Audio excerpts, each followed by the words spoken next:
இணைந்து கொண்டிருக்கின்றோம். வணக்கம் தமிழொலி நிகழ்ச்சியின் வாயிலாக நிகழ்ச்சியிலே இன்றைய பத்திரிகைகளிலே பிரசுரமாக இருக்கிற செய்திகளை பார்க்கலாம். முதல்ல ஈழநாட்டு பத்திரிகையினுடைய செய்திகளை நாங்கள் பார்க்கலாம். ஐநா மனித உரிமைகள் பேரவையில் வாக்கெடுப்பின்றி நிறைவேறியது இலங்கை மீதான புதிய பிரேரணை.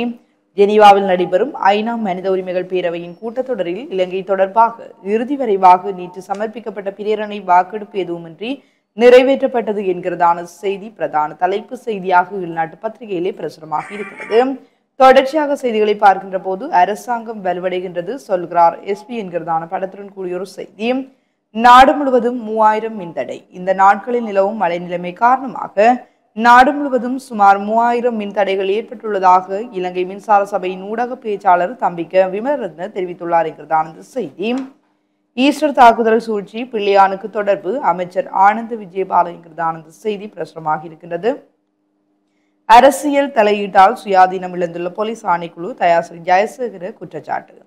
அரசியலமைப்பின் 17வது திருத்தத்தினூடாக போலீஸ் ஆணைக்குழு ஸ்தாபிக்கப்பட்டு சுயாதீனமாக்கப்பட்டுள்ளது. ஆனால் இன்று முழுமையான அரசியல் தலையீட்டினால் போலீஸ் ஆணைக்குழு அதன் சுயாதீன தன்மையை இழந்துள்ளது. ஜேவிபி செயற்பாட்டாளரான பொதுமக்கள் பாதுகாப்பு அமைச்சின் செயலாளர் தெரிவித்துள்ளார் என்கிறதாம் இந்த செய்தி தொடர்கின்றது. எங்களுடைய மக்கள் தொடர்ந்து போராடுவார். சிங்கள பௌத்த ஆட்சியாளர்களை நம்ப மாட்டோம் என்கிறார் சிவாஜி. இலங்கையில் ஒவ்வொரு நாளும் 100 புற்றுநோயாளர் அடையாளம். இலங்கையில் ஒவ்வொரு நாளும் சுமார் 100 புதிய புற்றுநோயாளர்கள் கண்டறியப்படுவதாகவும் ஆண்டுதோறும் கிட்டத்தட்ட 35,000 பேர் பாதிக்கப்படுவதாகவும் தெரிய வந்துள்ளது என்கிறதான கட்டமிடப்பட்டுள்ள ஒரு செய்தி. இலங்கை அகதிகளுக்கு தமிழகத்தில் 772 வீடுகள். மஹிந்தவின் பாதுகாப்புக்கு உதவவுள்ள 2 நாடுகள். முன்னாள் ஜனாதிபதி மஹிந்த ராஜபக்ஷவின் பாதுகாப்புக்காக உதவ தயார் என பிரதான 2 நாடுகள் உறுதிமொழி வழங்கியுள்ளதாக தகவல்கள் வெளியாகின்றன. மன்னார் காற்றாலை திட்டத்தை செயற்படுத்தும் மணல் ஆய்வுக்குழு மக்களினால் விரட்டியடிப்பு என்கிறதான படத்துடன் கூடிய ஒரு செய்தி. உதய கம்மன்பில விமலை எச்சரித்த பிரதி அமைச்சர் என்கிறதான செய்திகள் ஈழநாட்டு பத்திரிகையினுடைய முதற்பக்க செய்திகளாக பிரசுரமாக இருக்கின்றன. தொடர்ச்சியாக உட்பக்க செய்திகளை பார்க்கலாம். தையிட்டியில் நேற்றும் போராட்டம் என்கிறதான படத்துடன் கூடிய ஒரு செய்தி. நாகர்கோவில் நாகதம்பிரான் ஆலய கப்பல் திருவிழா இன்று. காணி உறுதி மோசடி குற்றச்சாட்டு யாழில் பெண் சட்டத்தரணி கைது. யாழ்ப்பாணத்தில் காணி உறுதி மோசடியில் ஈடுபட்ட குற்றச்சாட்டில் கைதான பெண் சட்டத்தரணியை 10 லட்சம் ரூபாய் பெறுமதியான ஆழ்பிணையில் செல்ல அனுமதித்த மற்றும் அவருக்கு வெளிநாட்டு பயணத்தடையும் விதித்துள்ளது. யாழ்ப்பாணம் பொம்மைவெளி பகுதியில் காணியொன்றின் உறுதி எழுதியதில் மோசடி இடம்பெற்றமை தொடர்பிலான விசாரணைகளின் அடிப்படையில் குறித்த காணியின் உறுதி முடிப்பை நிறைவேற்றிய சட்டத்தரணி நேற்று திங்கட்கிழமை கைது செய்யப்பட்டார். கைது செய்யப்பட்ட சட்டத்தரணியை விசாரணைகளின் பின்னர் போலீசார் மல்லாகம் நீதவான் நீதிமன்றத்தின் முன்னிலையில் முற்படுத்திய வேளை கைதான சட்டத்தரணியை 10 லட்சம் ரூபாய் பெறுமதியான 2 ஆழ்பிணையில் செல்ல அனுமதித்த மற்றும் வெளிநாட்டு பயணத்தடையும் விதித்துள்ளது என்கிறதான இந்த செய்தி தொடர்கின்றது. மோட்டார் சைக்கிள் விபத்தில் இளைஞர் ஒருவர் உயிரிழப்பு என்கிறதான ஒரு செய்தி. வடக்கு வீதி அபிவிருத்தியில் அரசு ஆர்வம். காணல் நீதி எனும் உரையாடல் யாழ் தந்தை செல்வ அரங்கில் என்கிறதான படத்துடன் கூடிய ஒரு செய்தி. கார் மோதி 3 பெண்கள் பலி. கம்பளை தொழுவ பகுதியில் கார் மோதியதில் 3 பெண்கள் உயிரிழந்தனர். குறித்த மூவரும் வீதியை கடக்க முற்பட்ட போதே இந்த விபத்து ஏற்பட்டுள்ளதாக போலீசார் தெரிவித்துள்ளனர். சம்பவத்தில் காயமடைந்த கார் சாரதி மருத்துவமனையில் சேர்க்கப்பட்டுள்ளார். இந்த விபத்து குறித்து கம்பளை போலீசார் விசாரணைகளை மேற்கொண்டு வருகின்றனர் என்கிறதான அந்த செய்தி பிரசுரமாக இருக்கின்றது. உலக சுற்றுலா தின நிகழ்வு நேற்று கிளிநொச்சியில் பசுமை பூங்காவில் என்கிறதான படத்துடன் கூடிய ஒரு செய்தி. புதிய கல்வி சீர்திருத்தங்களினால் ஆசிரியர்களுக்கு பாதிப்பில்லை கூறுகிறார் பிரதமர் ஹரணி அமரசூரிய. புதிய கல்வி சீர்திருத்தங்களினால் ஆசிரியர்களுக்கு எவ்வித பாதிப்பும் ஏற்படாது என பிரதமர் ஹரணி அமரசூரிய தெரிவித்துள்ளார். மாத்தளை மாவட்ட செயலகத்தில் நடைபெற்ற புதிய கல்வி சீர்திருத்தங்கள் குறித்த பட்டறையில் பங்கேற்ற போது அவர் இந்த விடயத்தை குறிப்பிட்டுள்ளார். ஜோன்ஸ்டன் மறுப்பு என்கிறதான இந்த செய்தி. சம்பத் மெனம்பேரி தனது ஒருங்கிணைப்பு செயலாளராக பணியாற்றினார் என முன்வைக்கப்படும் குற்றச்சாட்டுகளை முன்னாள் அமைச்சர் ஜோன்ஸ்டன் பெர்னாண்டோ மறுத்துள்ளார் என்கிறதான இந்த செய்தி. 8 ஜனாதிபதி மாளிகைகளுக்கு 1 வருட செலவு ரூபாய் 8 கோடி. ஜனாதிபதி செயலகத்தின் கடந்த 2024ஆம் ஆண்டுக்கான பராமரிப்பு பற்றிய செலவுகள் வெளியாகியுள்ளது. இதற்கமைய நாட்டின் 8 ஜனாதிபதி மாளிகைகளை பராமரிப்பதற்காக கடந்த 2024ஆம் ஆண்டில் மாத்திரம் 8 கோடியே 1,54,422 ரூபாய் செலவிடப்பட்டுள்ளது. வருடாந்த செயலாற்றுகை அறிக்கையில் உள்ள கணக்காய்வு அறிக்கையில் இந்த தகவல்கள் உள்ளடக்கப்பட்டுள்ளன. சந்தையில் தேங்காயின் விலை 6.8% அதிகரித்துள்ளது என்கிறதான ஒரு செய்தி. 2020க்கு பின் பிறப்பு வீழ்ச்சி. 2020ஆம் ஆண்டுடன் ஒப்பிடுகையில் கடந்த ஆண்டு நாட்டின் பிறப்பு எண்ணிக்கையானது 80,945 குறைவடைந்துள்ளதாக பதிவாளர் நாயகம் திணைக்களம் தெரிவித்துள்ளது. எனினும் கடந்த ஆண்டு கொழும்பில் அதிக பிறப்புகள் பதிவாகின 1200 ஆண் குழந்தைகளும் 1246 பெண் குழந்தைகளும் அங்கு பிறந்துள்ளன என்கிறதான செய்தி பிரசுரமாக இருக்கின்றது. தேசிய மத ஒற்றுமைக்கான சகாப்தம் உருவாக்கப்பட்டுள்ளது. அமைச்சர் பிமல் ஜியாலில் தெரிவிப்பு. தமிழின பிரச்சினை தீர்வுக்கு சர்வதேசம் ஒருபோதும் உதவாது, அர்ஜுனா எம்பி சொல்கிறார். ஒருபோதும் சர்வதேசம் தமிழ் மக்களின் இன பிரச்சினை தீர்வுக்கு உதவி செய்யாது என்று யாழ்ப்பாணம் மாவட்ட பாராளுமன்ற உறுப்பினர் அர்ஜுனா தெரிவித்துள்ளார். ஏனைய அரசியல்வாதிகள் போன்று ராஜதந்திர பணிமனைகள் முன்பாக நின்று புகைப்படம் எடுத்து வெளியிட்டு தமிழ் மக்களை ஏமாற்றும் நபர் நானிலை எந்த ராஜதந்திர பணிமனைகளாக இருந்தாலும் இலங்கை அரசாங்கத்தை மீறி செயற்படாது. வெறுமனே வெளிநாடுகள் பொருளாதாரத்துக்கு மட்டுமே தமது உதவிகளை வழங்கும் சர்வதேசம் தீர்வை பெற்றுத்தரும் என்பதில் எனக்கு நம்பிக்கை குறைவாகவே உள்ளது என்றும் கூறியுள்ளார். மேலும் கஜேந்திரகுமார் பொன்னம்பலமும் ஸ்ரீதரனும் இணைந்து கட்சி ஒன்றை ஆரம்பிக்கும் தருவாயில் உள்ளனர். அதற்கான பணிகள் நடைபெற்று வருகின்றன. தமிழரசு கட்சி ஒவ்வொரு அரசாங்கமும் விரும்பியது போல் நடந்து கொள்கின்றது. கஜேந்திரகுமார் பொன்னம்பலத்தை பொறுத்தவரையில் தமிழரசு கட்சியை பிளவுபடுத்த வேண்டும் என்ற எண்ணத்தில் உள்ளார். தமிழரசு கட்சியின் உடைவுக்கு ஸ்ரீதரன் பயன்படுத்துகின்றார் என்றும் தென்னிலங்கை வானொலி ஒன்றுக்கு அவர் அளித்த நேர்காணலில் குறிப்பிட்டுள்ளார் என்கிறதான அந்த செய்தி தொடர்கின்றது. காங்கேசன்துறை உதயசூரியன் சனசமூக நிலையம் திறப்பு விழா என்கிறதான கட்டமிடப்பட்டுள்ள ஒரு செய்தி. விபத்தில் முதியவர்கள் படுகாயம் என்கிறதான ஒரு செய்தி. பொருளாதார நெருக்கடி உளவியல் தாக்கம் குறித்து கலந்துரையாடல். பொருளாதார நெருக்கடிகளும் அதனால் ஏற்படுகின்ற உளவியல் தாக்கங்களினால் அதிகரிக்கும் தற்கொலைகள் தொடர்பிலும் வவுனியா சமூக விஞ்ஞான படிப்பு வட்டத்தின் ஏற்பாட்டில் கலந்துரையாடல் ஒன்று நேற்று முன்தினம் நடைபெற்றுள்ளது என்கிறதான செய்தி. ஜனாதிபதியின் செலவுக்கு பாரிய அளவு நிதி ஒதுக்கீடு விளக்கம் கூறுகிறார் தயாசிரி எம்பி. ஜனாதிபதி அன்றகுமார் திசாநாயக்க 2026ஆம் ஆண்டு நிதி ஒதுக்கீட்டை சட்டமூலத்தில் ஜனாதிபதிக்கான செலவுகளுக்காக 11.37 பில்லியன் ஒதுக்கியிருக்கின்றார். இது 2024 முன்னாள் ஜனாதிபதி ரணில் விக்ரமசிங்கவுக்கான செலவை விட 72% அதிகரிப்பாகும் என்கிறதான செய்தி தொடர்கிறது. மின்சார சபை பொறியியலாளர்கள் சங்கம் நேற்று முதல் தொழிற்சங்க நடவடிக்கை என்கிறதான செய்தி. வாகன விபத்துகளில் 2 பேர் உயிரிழப்பு என்கிறதான ஒரு செய்தி.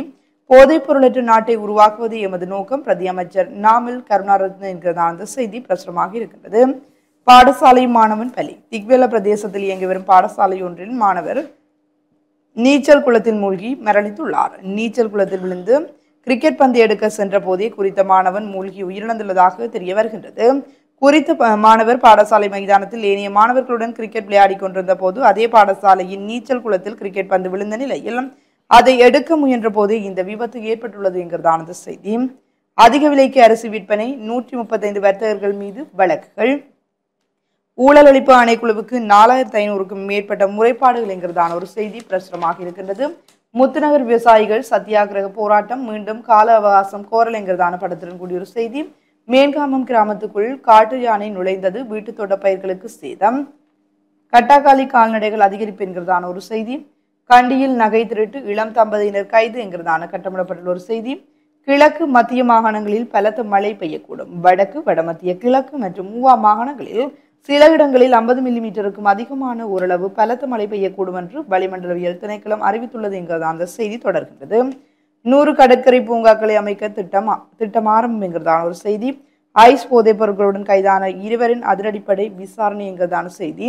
பாலின சமத்துவ தரவரிசையில் இலங்கை பெரும் பின்னடைவு என்கிறதான செய்தி பிரசுரமாக இருக்கின்றது. இறுதிப்பக செய்திகளை பார்க்கின்ற போது கந்தானையில் கண்டுபிடிக்கப்பட்டுள்ள ரசாயன பொருட்களின் ஆய்வறிக்கை விரைவில். முந்தைய அரசாங்கங்களை விட இந்த அரசு 1000 மடங்கு சிறந்தது, சரத் பொன்சேகா குற்றச்சாட்டு. ஒரு சில குறைபாடுகள் இருந்தாலும் கூட ஏற்கனவே இருந்த அரசாங்கங்களை விடவும் தற்போதைய அரசாங்கம் 1000 மடங்கு சிறந்தது என ஃபீல்டு மாஸ்டர் சரத் பொன்சேகா தெரிவித்துள்ளார். நேற்று முன்தினம் நிகழ்வொன்றில் கலந்து கொண்டு உரையாற்றும் போதே அவர் இதனை தெரிவித்துள்ளார். தபால் மா அதிபர் வெளியிட்ட கருத்துக்கு தபால் தொழிற்சங்க ஒன்றியம் எதிர்ப்பு என்கிறதான செய்தி. காட்டிக் கொடுக்கும் அரசியல் ஒருபோதும் செய்ய மாட்டோம் கூறுகிறார் நாமல் ராஜபக்ஷ. நாட்டில் ஏற்படும் மருந்து பற்றாக்குறைக்கு பிரித்தானிய கால சட்டங்களும் காரணம் என்கிறதான செய்தி. ஆசிரியர்களை ஒடுக்கும் சட்டங்கள் தேவையில்லை என்கிறதான செய்திகள் இன்று ஈழநாட்டு பத்திரிகையிலே பிரசுரமாக இருக்கின்ற பிரதான செய்திகளாக அமைந்திருக்கின்றன. தொடர்ச்சியாக நிகழ்ச்சியிலும் நாங்கள் வலம்புரி பத்திரிகையினுடைய செய்திகளை பார்க்கலாம். வலம்புரி நாளிதழுடைய பிரதான தலைப்பு செய்தியாக ஐநா மனித உரிமைகள் பேரவையில் இலங்கைக்கு எதிரான தீர்மானம் வாக்கெடுப்பின்றி நிறைவேற்றம். ஐக்கிய நாடுகள் மனித உரிமைகள் பேரவையில் இலங்கைக்கு எதிரான பிரிட்டன் தலைமையிலான இணை அனுசரணை நாடுகளால் கொண்டுவரப்பட்ட பிரேரணை வாக்கெடுப்பின்றி நேற்று நிறைவேற்றப்பட்டது. தொடர்ச்சியாக இந்த செய்தியை பார்க்கையில்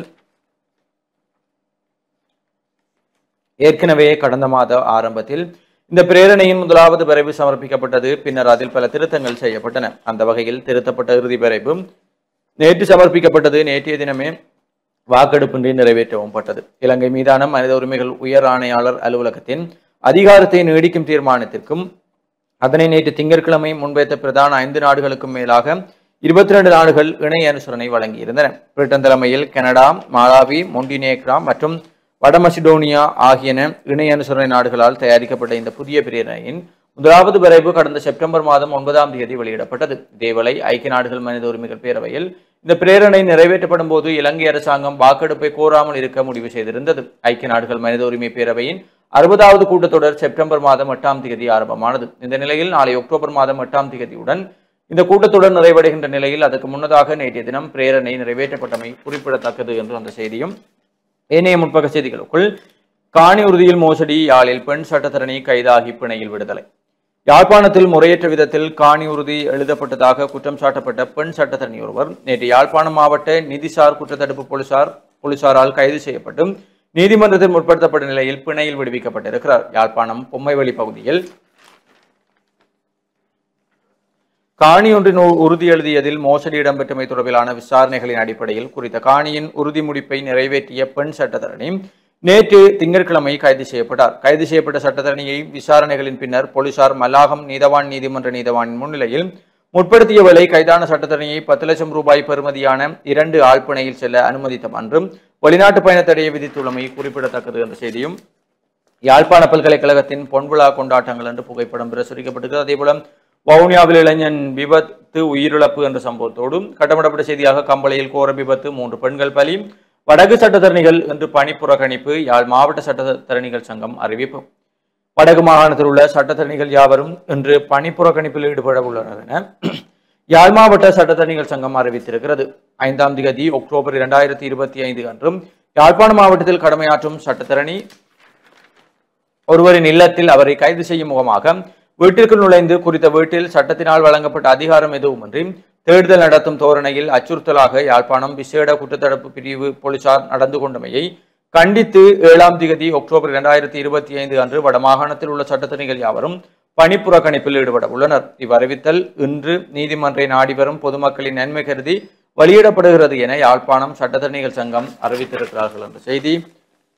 யாழ் கொழும்புத்துறையில் மின்சார சபை ஊழியர் மீது தாக்குதல் என்ற செய்தி. கருநகரில் விபத்து, குடும்பஸ்தர் பலி. மன்னாரில் காற்றாலை அமைக்க மணல் ஆய்வுக்கு வந்த குழு மக்களால் விரட்டியடிப்பு என்ற செய்திகளும் பலம்புரியினுடைய முற்பக்க செய்திகளாக இருக்கிறது. தொடர்ச்சியாக பலம்புரியினுடைய உட்பக்க செய்திகளுக்குள் புதிய கல்வி சீர்திருத்தங்களால் ஆசிரியர்களுக்கு பாதிப்பில்லை உறுதிபட தெரிவித்தார் பிரதமர். புதிய கல்வி சீர்திருத்தங்களால் ஆசிரியர்களுக்கு எந்தவித பாதிப்பும் ஏற்படாது என பிரதமர் ஹரணி அமரசூரிய தெரிவித்திருக்கிறார் என்ற செய்தி. அதிக விலைக்கு அரிசி விற்பனை, 135 கடையுரிமையாளர்களுக்கு எதிராக சட்ட நடவடிக்கை, முல்லைத்தீவு மாவட்டத்தில் மிக குறைந்த பிறப்பு வீதம் பதிவாளர் திணைக்களம் தெரிவிப்பு என்ற செய்தி. நீச்சல் குளத்தில் விழுந்த பந்தை எடுக்க முயன்ற மாணவன் உயிரிழப்பு என்ற செய்திகளும் காணப்படுகிறது. பரம்பரையினுடைய இன்றைய விளையாட்டு செய்திகளுக்குள் மைக்கேல் துடுப்பாட்ட இறுதிப் போட்டியில் சாம்பியனானது கலைமகள் அணி என்ற செய்தியும், மகளிர் உலகக்கிண்ணம் பாகிஸ்தானை வீழ்த்தி வெற்றியீட்டியது இந்தியா. அதேபோல வீழ்த்தியதால் வரை கிங்கை தூக்கி வீசி அறிந்த கிகாரு என்று அண்மையிலே இந்த இந்தியாவுடைய செஸ் சாம்பியன் குகேஷ் மற்றும் அமெரிக்காவின் செஸ் வீரர் கிகாரு ஆகியோருக்கு நடைபெற்ற போட்டி தொடர்பான புகைப்படம் பிரசுரிக்கப்பட்டிருக்கிறது. தொடர்ச்சியாக உள்நாட்டு செய்திகளுக்குள் ராயபக்சர்களுக்கு எதிராக நடவடிக்கை எடுக்க வேண்டும், அனுர அரசு இதை நிச்சயம் நிறைவேற்றும் நம்பிக்கை வெளியிட்டார் பொன்சேகா. உலக வதிவிட தினத்தை முன்னிட்டு பயனாளிகளிடம் வீடு கையளிப்பு என்ற புகைப்படம் தாங்கி செய்தியும். மருத்துவத்திற்கான நோபல் பரிசு 3 பேருக்கு அறிவிப்பு.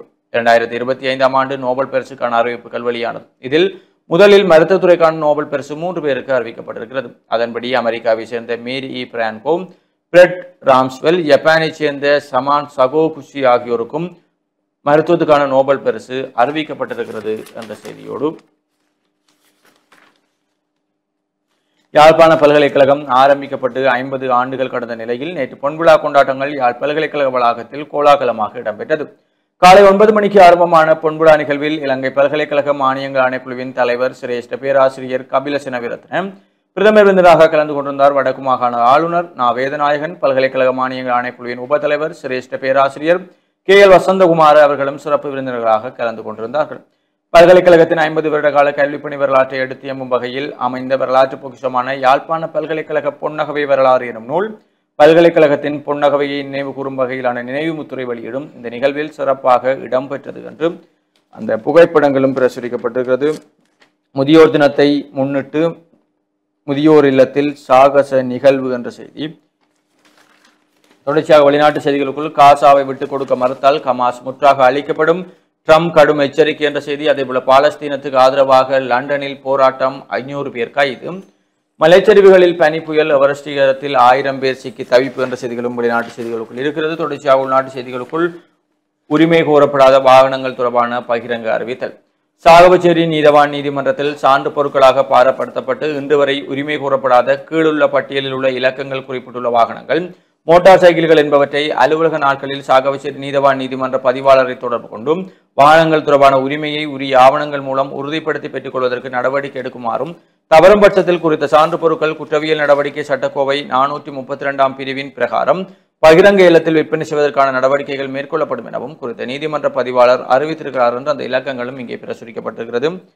அதேபோல தென்மராட்சி கல்வி வலயத்துக்கு உட்பட்ட இடைக்குறிச்சி ஸ்ரீ சுப்பிரமணிய வித்தியாலயத்தின் வாணி விழா நிகழ்வுகள் கடந்த வியாழக்கிழமை பாடசாலை அதிபர் அபரராஜிதன் தலைமையில் பிரதான மண்டபத்தில் இடம்பெற்றது என்ற அதற்கான புகைப்படம் பிரசுரிக்கப்பட்டிருக்கிறது. பெலம்புரியினுடைய ஆசிரியர் தலையங்கமாக வழக்கறிஞர் எனும் தகமைக்கு பங்கத்தை ஏற்படுத்தாதிருமேன் என்ற தலைப்பிலே ஆசிரியர் தலையங்கம்.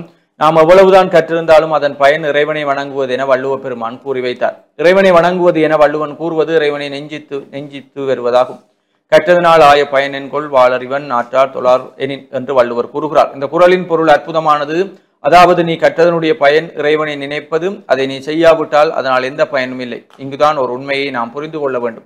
அதாவது கற்றவர்களாகின் அவர்கள் இறைவனின் திருவடியை மறவாதிருக்க வேண்டும். அவ்வாறு மறந்தால் அவர்கள் எந்த அநீதியையும் அக்கிரமத்தையும் செய்ய தயங்க மாட்டார்கள்.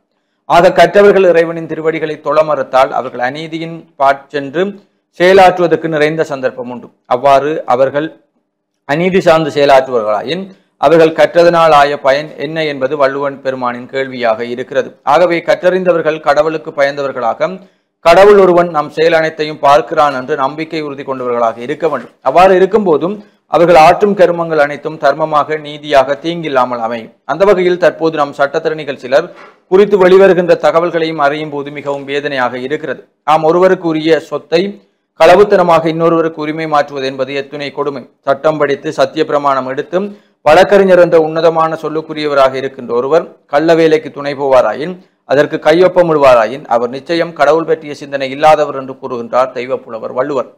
அறிஞர் அண்ணா கூறியது போல இருள் சூழ்ந்த இடத்தில் சட்டத்தரணிகள் ஒளிவிளக்காக இருக்க வேண்டும். அவ்வாறு இருக்குமாறே இறைவன் அவர்களுக்கு அந்த தகமையை கொடுத்திருக்கிறான். ஆனால் எங்கள் வடமாகாணத்தில் காணி சார்ந்து நடந்த அத்தனை மோசடிகளுக்கு பின்னால் யாரோ ஒரு சட்டத்தரணி இருந்துள்ளார் எனும் போதும் அது சட்டத்தரணிகள் என்ற உயரிய பதவி நிலைக்கு பெரும் பங்கமாய் அமைகிறது. அது எவ்வாறாயினும் சட்டத்தரணிகளும் சட்டத்தின் முன் சமம் என்ற வகையில் உயர்ந்த உன்னதமான நீதி பரிபாலனம் தனது கடமையை செய்ய வேண்டும் என்று பெலம்புரியுடைய ஆசிரியர். அதேபோல முல்லைத்தீவு வைத்தியசாலையில் அவல நிலையால் பறிபோனது தாயின் உயிர், பரிதவிக்கும் 2 மாத குழந்தை, உறவினர் பகிரங்க குற்றச்சாட்டு என்ற செய்தி. வடுக்குநாரிமலை ஆதிசிவன் ஆலய முன்னாள் தலைவர் செயலாளருக்கு பயங்கரவாத தடுப்பு பிரிவு அழைப்பு என்ற செய்திகளும் காணப்படுகிறது. அதேபோல இறுதிப்பக்க செய்திகளுக்குள் கைதடி அரச முதியோர் இல்லத்தில் வாழ்ந்து 2024 10/1 2025 9:30 வரையான காலப்பகுதியில் இயற்கை எய்திய முதியவர்களினை நினைவு கூர்ந்து அவர்களின் ஆத்மா சாந்தி அடைய பிரார்த்திக்கிறோம் என்று அவர்களுடைய புகைப்படங்களும் பிரசுரிக்கப்படுகிறது. இவைதான் பெலம்புரியினுடைய முதன்மை செய்திகளாக இருக்கிறது. தொடர்ச்சியாக உதயன் நாளிதழின் செய்திகளோடு இணைந்திருக்கலாம். உதயன் பத்திரிகையினுடைய செய்திகளை பார்க்கலாம். ஐக்கிய நாடுகள் மனித உரிமைகள் பேரவையில் இலங்கை தொடர்பான தீர்மானம் வாக்கெடுப்பின்றி நிறைவேற்றம், பிரிட்டனின் கோரிக்கை ஏற்பு. ஐக்கிய நாடுகள் மனித உரிமைகள் பேரவையில் பிரிட்டனால் கொண்டுவரப்பட்ட இலங்கை தொடர்பான பிரேரணை வாக்கெடுப்பு இல்லாமல் ஏற்றுக்கொள்ளப்பட்டது. பிரிட்டனின் கோரிக்கைக்கு அமையவே வாக்கெடுப்பின்றி தீர்மானம் ஏற்கப்பட்டுள்ளதாக அறிவிக்கப்பட்டுள்ளது என்கிறதான செய்தி பிரதான தலைப்பு செய்தியாக உதயன் பத்திரிகையிலே பிரசுரமாக இருக்கின்றது. தொடர்ச்சியாக செய்திகளை பார்க்கலாம். போலீஸ் பொறுப்பதிகாரிகளுக்கு பதவி இறக்கத்துடன் இடமாற்றம் என்கிறதான கட்டமிடப்பட்டுள்ள ஒரு செய்தி பிரசுரமாக இருக்கின்றது. கம்பளையில் கோரம் கார் மோதி 3 பெண்கள் உயிரிழப்பு. பல்லிபுர ஆழ்வாருக்கு நேற்று சமுத்திர தீர்த்தம் என்கிறதான படத்துடன் கூடிய ஒரு செய்தி பிரசுரமாக இருக்கின்றது. காணி உறுதி மோசடி, சட்டத்தரணி கைது, வெளிநாட்டு பயணத்தடையும் பிணை வழங்கியது நீதிமன்றம் என்கிறதான செய்தி. காணி மோசடி, இன்னும் சில சட்டத்தரணிகளுக்கு போலீசார் தீவிரமாக வலைவீச்சு என்கிறதான ஒரு செய்தி பிரசுரமாக இருக்கின்றது. அனுமதியின்றி தேடுதல், சட்டத்தரணிகள் போராட்டம். வேக கட்டுப்பாட்டை இழந்து மோட்டார் சைக்கிள் விபத்து, இளைஞர் துயர சாவு என்கிறதான கட்டமிடப்பட்டுள்ள ஒரு செய்தி. சிங்கள ஆட்சியாளரை நம்பி போராட்டத்தை கைவிடும், சிவாஜிலிங்கம் அழுத்த திருத்தம் என்கிறதான ஒரு செய்தி பிரசுரமாக இருக்கிறது. 13 வழங்குவோம் என்றவர்கள் மாகாண தேர்தலை நடத்தவில்லை, நாமல் ராஜபக்ஷ சுட்டிக்காட்டு. யாழ் போதனாவில் ஓபோசிட்டிவ் குருதிக்கு தட்டுப்பாடு அதி உச்சம் என்கிறதான கட்டமிடப்பட்டுள்ள செய்திகள் உதயன் பத்திரிகையினுடைய பிரதான செய்திகளாக அமைந்திருக்கின்றன. தொடர்ச்சியாக உட்பக்க செய்திகளை பார்க்கலாம். போராட்டத்தை தீவிரமாக்கும் மின்சார சபை தொழிற்சங்கம். மின்சார பொறியியலாளர்கள் சங்கம் மற்றும் பிற தொழிற்சங்கங்கள் நேற்று முதல் தங்கள் தொழிற்சங்க நடவடிக்கையை தீவிரப்படுத்த தீர்மானித்துள்ளது. துறைசார் அமைச்சரின் அதிகாரிகளுடன் கலந்துரையாடல்களில் பங்கேற்பது போன்றவற்றை தவிர்த்துள்ளதாகவும் அவை அறிவித்துள்ளது என்கிறதான செய்தி தொடர்கின்றது. வளர்ச்சியடையும் சுற்றுலாத்துறை. நாட்டில் சுற்றுலாத்துறை வேகமாக வளர்ச்சியடைந்து வருகின்றது என்று அரசாங்க தகவல்கள் தெரிவிக்கின்றன. இந்தியாவிலிருந்து வரும் சுற்றுலா பயணிகளின் எண்ணிக்கை தொடர்ந்தும் அதிகரித்து வருகின்றது என்றும் தெரிவிக்கப்பட்டுள்ளது. கடந்த செப்டம்பர் மாதத்தில் 49,697 சுற்றுலா பயணிகள் வந்துள்ளனர். பிரிட்டனிலிருந்து 10,752 பேரும், சீனாவிலிருந்து 1,027 பேரும், ஜேர்மனியிலிருந்து 9,344 பேரும், ஆஸ்திரேலியாவிலிருந்து 9,105 பேரும் வந்துள்ளனர். இந்த வருடத்தின் கடந்த மாத இறுதி வரையில் 17,25,494 சுற்றுலாவிகள் நாட்டுக்கு பிரவேசித்துள்ளனர். சுற்றுலாத்துறை பயணங்களை ஈர்க்கும் வகையில் பல்வேறு செயற்பாடுகளை இலங்கை சுற்றுலா அபிவிருத்தி சபையும் சுற்றுலா அமைச்சும் முன்னெடுத்து வருகின்றது என்று தெரிவிக்கப்பட்டுள்ளது என்கிறதான செய்தி. ஜனாதிபதி மாளிகைகள் பராமரிப்புக்கு 8 கோடி ரூபாய் என்கிறதான ஏற்கனவே பார்த்த செய்தி. நாணய நிதியத்தை மகிழ்விக்கவே அரசால் மின்கட்டணம் அதிகரிப்பு, பாவனையாளர் சங்கம் குற்றச்சாட்டு. ஊழல் இல்லாதொழிய வாய்ப்புகள் இல்லை, அரசை சாடுகிறார் கம்மன்வில. லஞ்ச ஒழிப்பு ஆணைக்குழுவில் 4,500க்கும் அதிகமான முறைப்பாடுகள். இந்த ஆண்டின் இதுவரையான காலப்பகுதியில் கையூட்டல் சம்பவங்கள் தொடர்பாக 4,500க்கும் மேற்பட்ட முறைப்பாடுகள் கிடைத்துள்ளன என்று லஞ்சம் மற்றும் ஊழல் ஒழிப்பு ஆணைக்குழு தெரிவித்துள்ளது. பதவி நீக்கப்பட்டார் பத்மஸ்ரீ லியனகே என்கிறதான ஒரு செய்தி. அதிக விலைக்கு அரிசி விற்ற 135 பேர் மீது நடவடிக்கை. அதிக விலைக்கு அரிசி விற்பனை செய்த 100க்கும் மேற்பட்ட வர்த்தக நிலையங்களின் மீது சட்ட நடவடிக்கை எடுக்கப்பட்டுள்ளது என்று நுகர்வோர் விவகார சபை தெரிவித்துள்ளது. சுயாதீனத்தை இழந்தது போலீஸ் ஆணைக்குழு, தயாசிரி குற்றச்சாட்டு என்கிறதான கட்டமிடப்பட்டுள்ள ஒரு செய்தி. 2 கிலோவுக்கு அதிக ஹெரோயினுடன் 2 கைது. திஸ்ஸ விகாரைக்கு எதிராக நேற்றும் மக்கள் போராட்டம். தையிட்டில் அமைக்கப்பட்டுள்ள சட்டவிரோதமான விகாரையை அகற்ற கோரி பௌர்ணமி தினமான நேற்றும் போராட்டம் முன்னெடுக்கப்பட்டுள்ளது. வாசிப்பு மாதத்தை முன்னிட்டு மாணவர்களுக்கு போட்டிகள். தேசிய வாசிப்பு மாதத்தை முன்னிட்டு வலிகாமம் தென்மேற்கு மானிப்பாய் பிரதேச சபையின் கீழ் இயங்கும் மானிப்பாய், ஆனைக்கோட்டை, மாதகல், பண்டத்திறப்பு ஆகிய பொது நூலகங்களில் பாடசாலை மாணவர்களுக்கான தேசிய வாசிப்பு மாத போட்டிகள் ஆரம்பமாகியுள்ளன என்கிறதான செய்தி. உளநல நாள் நிகழ்வு என்கிறதான ஒரு செய்தி பிரசுரமாக இருக்கின்றது. ரயிலுடன் மோதி 2 உயிரிழப்பு. பாரவூர்தி மோதி விபத்து, 2 முதியவர்கள் காயம் என்கிறதான ஒரு செய்தி பிரசுரமாக இருக்கின்றது. பிறப்பு வீதம் வீழ்ச்சி, இறப்பு வீதம் உயர்வு. இலங்கையில் கடந்த ஆண்டுடன் ஒப்பிடும் போது பிறப்பு வீதம் வீழ்ச்சி அடைந்துள்ளது என்றும் இறப்பு வீதம் அதிகரித்துள்ளது என்றும் தெரிவிக்கப்படுகின்றது. 2020ஆம் ஆண்டுடன் ஒப்பிடும் போது 2024ஆம் ஆண்டு பிறப்பு வீதம் 80,945 குறைந்துள்ளது என்றும் தெரிவிக்கப்பட்டுள்ளது. சீரற்ற காலநிலையினால் 30,000 மின்தடைகள் என்கிறதான கட்டமிடப்பட்டுள்ள ஒரு செய்தி. மாயமாக மறைந்த 32 புறாக்கள் என்கிறதான ஒரு செய்தி. தெகிவளை மிருக காட்சி சாலையிலிருந்து 32 புறாக்கள் திருடப்பட்டுள்ளன. இந்த புறாக்கள் கடந்த ஜூலை மாதம் இந்தியாவிலிருந்து சட்டவிரோதமாக படகு மூலம் நாட்டுக்கு கொண்டு வரப்பட்ட போது பறிமுதல் செய்யப்பட்டிருந்தன என்கிறதான செய்தி. புற்றுநோய்க்கான மருந்து இலங்கையில் தயாரிப்பு என்கிறதான ஒரு செய்தி பிரசுரமாக இருக்கின்றது. கடந்த அரசாங்கங்களை விட சிறந்தது தற்போதைய அரசு, சரத் பொன்சேகா புகழாரம். தனிக்கட்சி முறைமையில் ஆட்சியை நடத்த முயற்சி, தொலவத்த எம்பி தெரிவிப்பு என்கிறதான செய்தி. நிதி ஒதுக்கீட்டு சட்டவரை ஊடாக ஜனாதிபதியின் செலவுக்கு அதிக நிதி, ஐக்கிய மக்கள் சக்தி விமர்சனம். அரசாங்கத்துக்கு சவாலாக மாறியுள்ள நாமல் என்கிறதான கட்டமிடப்பட்டுள்ள ஒரு செய்தி. பாலியல் சுதந்திரத்தை வழங்கி சிறுவர்களை சிதைக்கும் அரசு, காவிந்த எம்பி குற்றச்சாட்டு என்கிறதான ஒரு செய்தி. நேபாளத்தில் வெள்ளம், 47 பேர் உயிரிழப்பு. எவரெஸ்ட் பனிப்புயலில் சிக்கியுள்ள 1000 பேர் என்கிறதான படத்துடன் கூடிய ஒரு செய்தி பிரசுரமாக இருக்கின்றது. தொடர்ச்சியாக உட்பக்க செய்திகளை பார்க்கின்ற போது அரேபிக்கடல் துறைமுகம் பாக்கோடும் புதிய திட்டம் என்கிறதான செய்தி பிரசுரமாக இருக்கிறது. இந்தியா பிரிட்டன் கூட்டு கடற்பயிற்சி என்கிறதான கட்டமிடப்பட்டுள்ள ஒரு செய்தி. இறுதிப்பக்க செய்திகளை பார்க்கின்ற போது பலஸ்தீன ஆதரவு போராட்டம், எச்சரிக்கை விடுத்த பிரிட்டன். பிரிட்டனில் தடை செய்யப்பட்ட பலஸ்தீன ஆதரவு குழுவுக்கு ஆதரவாக நடைபெற்று வரும் ஆர்ப்பாட்டங்களை கட்டுப்படுத்த அதிகளவிலான அதிகாரத்தை பிரிட்டன் போலீசார் பயன்படுத்த வேண்டியிருக்கும் என்று பிரிட்டன் அரசாங்கம் நேற்று முன்தினம் எச்சரிக்கை விடுத்துள்ளது. தேசிய மட்ட தமிழ் தின போட்டிகள் வடமாகாணத்துக்கு 16 தங்கப்பதக்கங்கள் என்கிறதான ஒரு செய்தி. சிட்னியில் சூடு 20 பேர் காயம் என்கிறதான ஒரு செய்தி பிரசுரமாக இருக்கின்றது. மீட்கப்பட்ட ரசாயனத்தின் ஆய்வறிக்கை இந்த வாரம் என்கிறதான செய்திகள் இன்றைய உதயன் பத்திரிகையினுடைய பிரதான செய்திகளாக அமைந்திருக்கின்றன. தொடர்ச்சியாக நாங்கள் தினக்குரல் பத்திரிகையினுடைய செய்திகளை பார்க்கலாம்.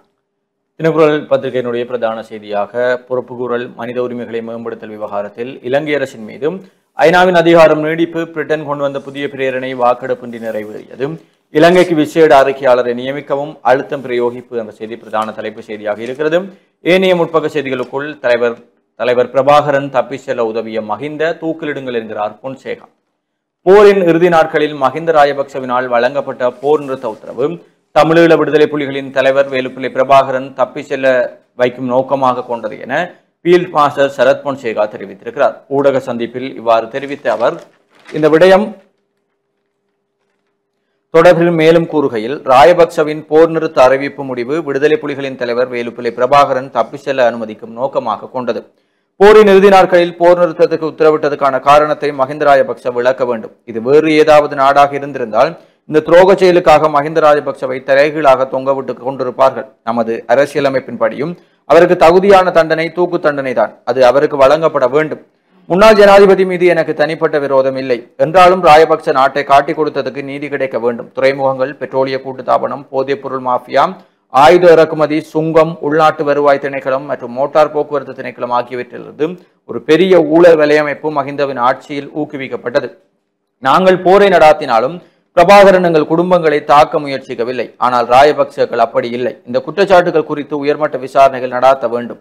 இதனை இந்த அரசாங்கம் செய்ய வேண்டும். மஹிந்த ராஜபக்ச ஏன் நாட்டை காட்டிக் கொடுத்தார் என்பதை தீர்மானிக்க மிக உயர்ந்த மட்ட விசாரணை அல்லது ஒரு ஜனாதிபதி ஆணையத்தை கூட தொடங்க வேண்டிய கடமை இந்த அரசாங்கத்துக்கு உள்ளது என சரத் பொன்சேகா தெரிவித்திருக்கிறார் என்ற செய்தியும், அதேபோல கடற்புலிகளின் தளபதி சூசை முன்னோடி இளையோரும் பின்பற்ற வேண்டும் என்கிறார் ரவிகரன்.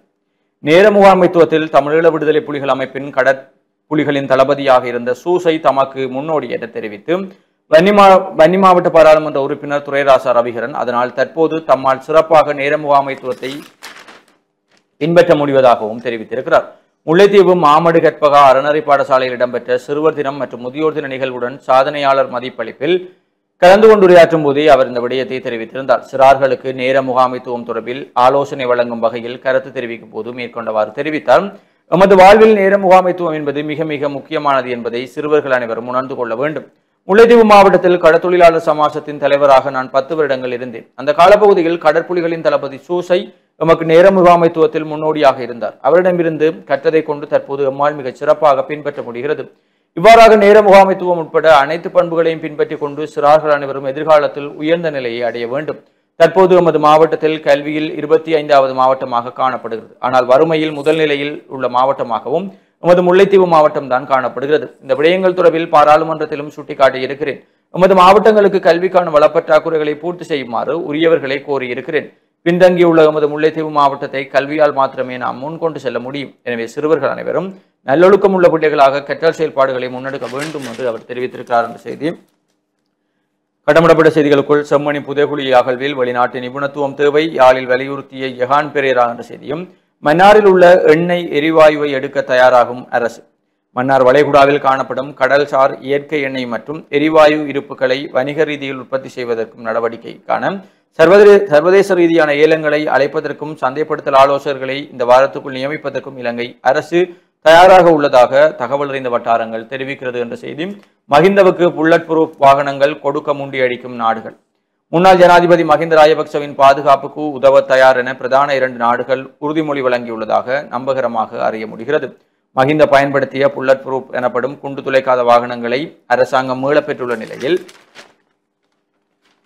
அப்படியான வாகனங்களை மஹிந்தவுக்கு வழங்க முடியும் என 2 நாடுகள் மஹிந்தவிடம் தெரிவித்திருப்பதாக தெரிவிக்கிறது. ராஜதந்திர சிறப்புரிமைகளை பயன்படுத்தியோ அல்லது நன்கொடையை வழங்கும் அடிப்படையிலோ இந்த உதவி வழங்கப்பட உள்ளது என்பது பற்றி இன்னும் தெரிய வரவில்லை. இருப்பினும் சம்பந்தப்பட்ட 2 நாடுகளின் தூதுவர்கள் இது தொடர்பில் மஹிந்தவிடம் முன்வைத்த கோரிக்கைக்கும் மஹிந்த தரப்பிலிருந்து இதுவரை பதில் வழங்கப்படவில்லை என்றும் வெளியாகி இருக்கிறது என்ற செய்தியும் காணப்படுகிறது. போலி ஆவணங்கள் தயாரிப்பு யாழில் கைதான பெண் சட்டத்தரணிக்கு பிணை என்ற செய்தி. ஈழத்தமிழர்களுக்கு 772 புதிய வீடுகள் வழங்கி வைத்தார் ஸ்டாலின் என்ற செய்திகள் தினக்குரலுடைய முற்பக்க செய்திகளாக இருக்கிறது. தொடர்ச்சியாக தினக்குரலுடைய உட்பக்க செய்திகளுக்குள் வடுக்குநாறு ஆலய நிர்வாகத்தினரை விசாரணைக்கு அழைத்த டிஐடி, வடுக்குநாரி மலை ஆதிசிவன் ஆலயத்தின் முன்னாள் தலைவர் மற்றும் செயலாளர் ஆகியோரை விசாரணைக்கு வருமாறும் பயங்கரவாத தடுப்பு பிரிவு விசாரணை பிரிவு அழைத்திருக்கிறார்கள் என்ற செய்தியும் காணப்படுகிறது. தினக்குரலுடைய குரல் பதிப்பாக தென்னை உற்பத்தியை வடக்கில் ஊக்குவிப்போம் என்ற தலைப்பிலே தினக்குரலுடைய குரல் பதிப்பும் காணப்படுகிறது. வீதியில் சென்ற பெண்களை மோதி தள்ளிய சொகுசு கார், கம்பளையில் 3 பெண்கள் பலி என்ற ஒரு செய்தி. கிளிநொச்சி மாவட்டத்துக்கு மேலும் 50 வீடுகள் அமைக்க அனுமதி, நாடாளுமன்ற உறுப்பினர் இளங்குமரன் தெரிவிப்பு. யாழ்ப்பாண பல்கலைக்கழகத்தின் பொன்னகவையை முன்னிட்டு ராமநாதன் மண்டபத்தையொட்டி விரிவாக்கம் செய்யப்பட்ட கூடலவை எனும் சபா மண்டபம் சமய அனுஷ்டானங்களுடன் நேற்றைய தினம் திறந்து வைக்கப்பட்டது என்ற புகைப்படம் தாங்கிய செய்தியும் காணப்படுகிறது. தினக்குரலுடைய இறுதிப்பக்க விளையாட்டு செய்திகளுக்குள் 3வது T20 போட்டி ஆப்கானை வீழ்த்தி பங்களாதேஷ் அணி வெற்றி. மகளிர் உலகக்கிண்ணம் நியூசிலாந்தை வீழ்த்தி தென்னாப்பிரிக்கா வெற்றி. மகளிர் உலகக்கிண்ணம் பாகிஸ்தானை வீழ்த்தி இந்திய மகளிர் அபார வெற்றி என்ற செய்தியும். இலங்கை கிரிக்கெட் அணிக்கு 2 பயிற்சியாளர்கள் நியமனம் என்ற செய்தி. ஐரோப்பிய சாம்பியன்ஷிப் துப்பாக்கிச் சுடுதலில் துருக்கி வீரர் தங்கம் என்ற செய்திகளும் காணப்படுகிறது. இவைதான் தினக்குரலுடைய முதன்மை செய்திகளாகவும் இன்றைக்கு புலந்திருக்கக்கூடிய நாளிதழ்களுடைய முதன்மை செய்திகளாகவும் இருக்கிறது. தொடர்ந்து மனிதர்கள் நேயர்களே, சிறிய ஒரு விளம்பர இடைவெளிக்கு பிறகு மீண்டும் சந்திப்போம்.